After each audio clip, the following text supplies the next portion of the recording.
আসানসোলের বার্নপুর রোডের বাসিন্দা অনুপম ঘোষাল একসময় সাংবাদিকতা করেছেন। বর্তমানে শারীরিক অসুস্থতার কারণে কিছুই করতে পারেন না।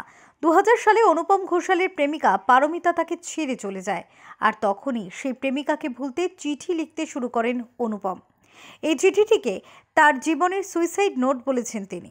কিন্তু চিঠি লিখতে লিখতে এত বড় হয়ে যায় যে সেটা ক্রমেই একটি সাহিত্যে পরিণত হয়। তিনি 327 ফুট চিঠি লিখে বিশ্ব রেকর্ড করেছেন।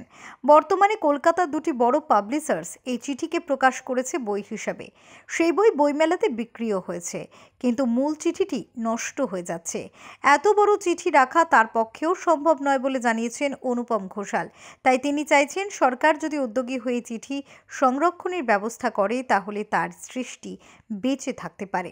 এই চিঠিটা বললাম তো 327 ফিট লম্বা। 3 মাস সময় লেগেছিল। 2000 সালের জানুয়ারি মাস থেকে লিখতে শুরু করি এবং মার্চ মাসের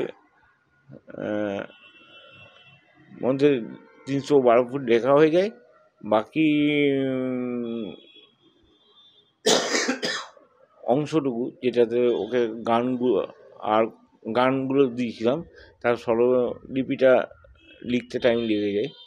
হ্যাঁ, তো সব মিলিয়ে এপ্রিলের মিডিল অফ এপ্রিল, ঠিক আছে।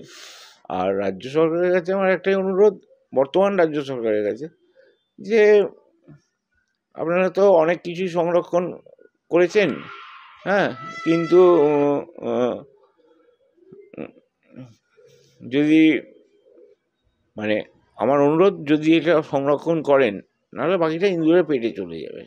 পাশাপাশি বর্তমান যুগের প্রেমিক প্রেমিকাদের প্রতি তার পরামর্শ, প্রেম আসবে যাবে, হয়তো প্রেম হারিয়ে যেতে পারে, কিন্তু কোনো অবস্থাতেই তার থেকে খারাপ কিছু নয়, বরং সৃষ্টিশীল কিছু তৈরি করে রাখো যেটা পৃথিবীতে ইতিহাস হয়ে থাকবে।